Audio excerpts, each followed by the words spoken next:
Next speaker, Sri Lav Sri Krishna. Thank you, sir. Thank you for allowing me to speak on demands for grants. When we thought the economy was recovering, again the brakes were put in place because of what's happening in all the major economies across the world. Our manufacturing sector, the growth is going back.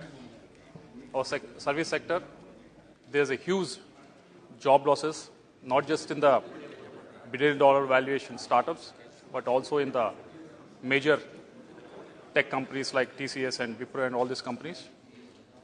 And the unemployment rate across the country is touching almost to 8%, which is more than 8%. There's a feeling across the country, what's keeping the youth busy is the cheap data that is available.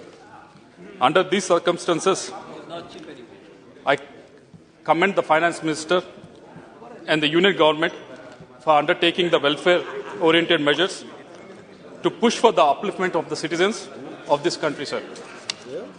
Almost 25% of the allocation in this demand for grants has been allocated towards the fertilizer subsidy, sir. Please. This will ease the financial pressure faced Honorable by the farming members, community. please. But there are two figures that do not sit well. Please. But there are two figures that do not sit well when government is talking of Atmanirbhar Bharat, sir. 1/4 of the allocated funds for the fertilizer is for the imported fertilizer, sir. Domestic production of fertilizer was 36.2 lakh tons, much lower than the target of 41.5 lakh tons in October, sir. This issue needs to be given serious thought if you are talking about Atmanirbhar Bharat, sir. Government is looking towards commercialization of and exploiting of production of phosphate deposits, sir. Government should look to Kadapa Basin in Andhra Pradesh, which has huge deposits, sir. Another 60,000 crores is allocated towards food subsidies, sir. Pradhan Mantri Garib Kalyan Yojana has been recently extended until December 2022, sir. Given the inflation and food grain shortage, it is wise to extend it further, sir. Narega has been allocated another 16,400 crores, but it still falls short of last year's expenditure by 8,600 crores. Maybe they will cover it in the next demand for grants. Andhra Pradesh was allocated only 14 crore mandates, sir, which was reduced to 9.68 crore mandates. This comes on back of AP specifically requesting for 26 crore mandates in review meeting that has held in early 2022, sir, before the budget was announced. Coming to the fiscal deficit, now the government is asking for additional expenditure of 3.26 lakh crores, sir. This will definitely push the central fiscal deficit to exceed the budget target of 6.4% by around 80,000 to 1 lakh crores, sir. Center has many times schooled states for exceeding their fiscal deficit. It's time center to lead either by example or understand the state's concerns and increase the borrowing limit, sir. 9,951 crores has been given as GST compensation to the states. It's very much appreciable, sir. But center's revenue from cesses and surcharges has raised from 10.4% in 2011 to 26.7% in 21-22, sir. To strengthen the federal structure, either extend the GST compensation by 5 years or share the surcharges with the states, sir.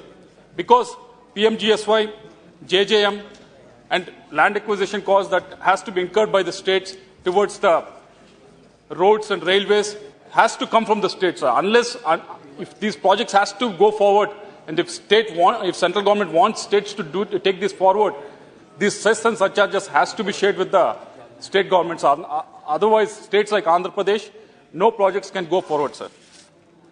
In 22-23 budget, it's all about capex expenditure, sir. Minister has talked about capex expenditure. We all members have talked about capex expenditure, and everyone said it's a silver bullet for all the problems that is there in this country, sir. Government has an ambitious capex target of 7.5 lakh crore. It was 24% higher than previous year, sir. But CAG data indicates that between April and October 2022, expenditure was around 4 lakh crores. It was almost close to 50%, sir. Under the supplementary demand for grants, CapEx has been augmented by 31,000 crores, indicating that close to 60% of the target will be achieved. Government may say CapEx happens only when states come together, projects are identified, land allocation from the state side is done, and various other reasons, sir.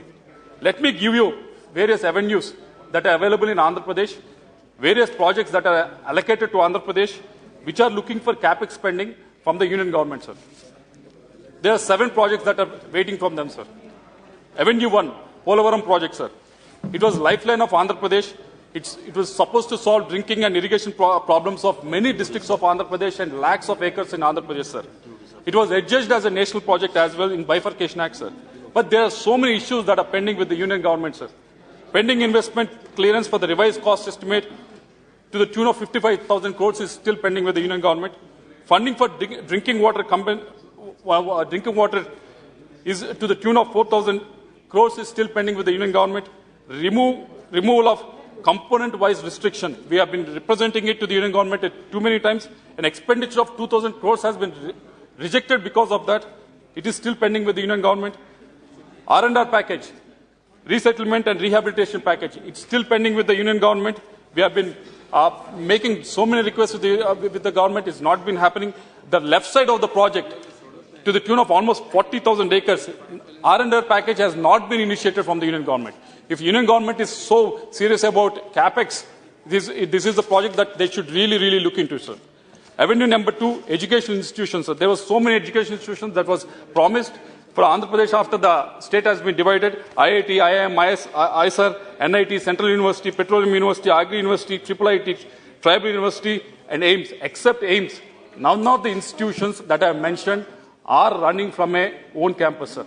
Still, all of them are running from a rented premises, sir. This is the capex that the union government should be looking at. Example, I will give you.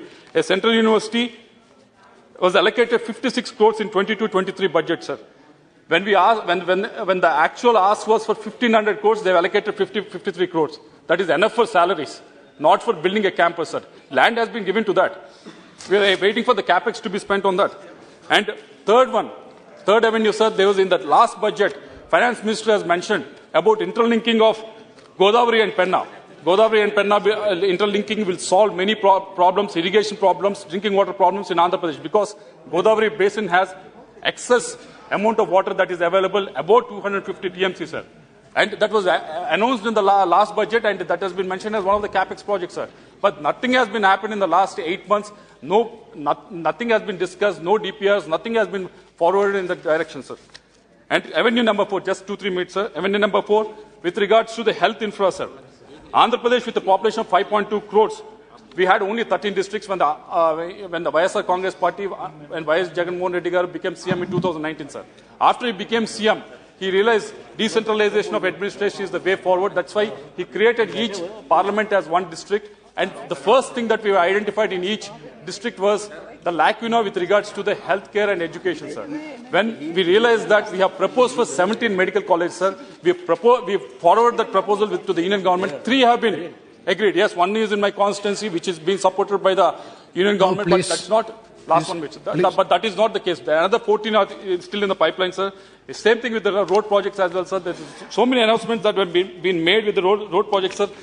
Works of 1,50,000 crores are under implementation, sir. Another 48,000 crores has been awarded, sir. So when these are going to see the light of the day, sir, unless the capex has been spent, sir. And railway projects, last 2 points, sir. Railway projects have been sanctioned to the tune of 9,000 crores, sir, for the year 22-23. When they sanctioned it, we mentioned it, sir. Are you going to spend this amount or not? As we are seeing, it's not being spent, sir, because the reason they are giving is, let the state give the land, then we'll spend with regards to the new lines, sir. Sir, all these agreements were made before the bifurcation of Andhra Pradesh. We are ready to renegotiate. The revenue Thank you, sir, last one point, sir. Last one point, special. All these were made before 2014, sir. So we are asking to renegotiate, sir, so that these projects can be taken forward, sir. Last and final one, sir, with regards to the last one, with regards to the special category status, sir. How many total last points? Last point, sir. This is the last one, sir. There is no denying bifurcation of Andhra Pradesh was done in an unscientific manner, sir. Not only we lost our capital in Hyderabad, which was a major revenue source to Telangana, sir, but also inherited higher debts and liabilities, sir. Andhra Thank was you. left with 45% revenues and 58% Sri Hanuman population, Belival. sir. To overcome these challenges, Andhra was promised special 1 second. Conclude. policies may change, sir, but the promises should never be forgotten, sir. We believe the government is a continuous process, sir. As a special category status is Andhra right of Andhra people. Thank you. Keep raising that. We demand for that. We fight for that.